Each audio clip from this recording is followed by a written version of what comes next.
Welcome to Cagayan de Oro, known as the City of Golden Friendship, a place rich in culture, history, and stories waiting to be told. Today, we explore one of its most treasured landmarks, the City Museum of Cagayan de Oro. Located at Gaston Park beside the historic St. Augustine Metropolitan Cathedral, the museum stands as a gateway to the city's vibrant past.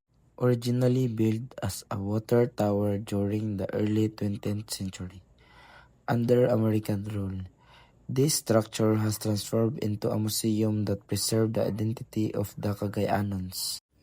Inside the museum, visitors are welcomed by a collection of artifacts, photographs, and exhibits that tell the story of Cagayan de Oro, from its pre-colonial roots to modern times.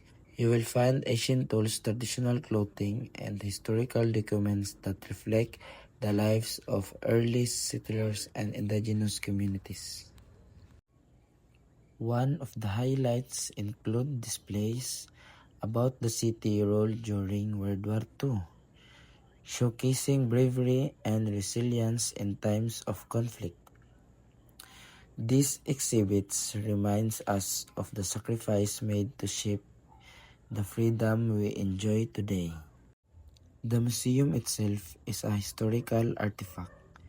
Its circular design and sturdy concrete walls reflect early engineering techniques. Standing tall for decades, it symbolizes strength and continuity.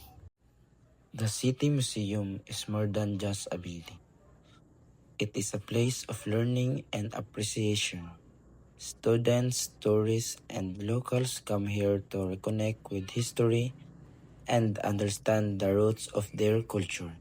Surrounded by Gaston Park and the cathedral, the museum is part of a historical complex that reflects the city's spiritual and cultural life.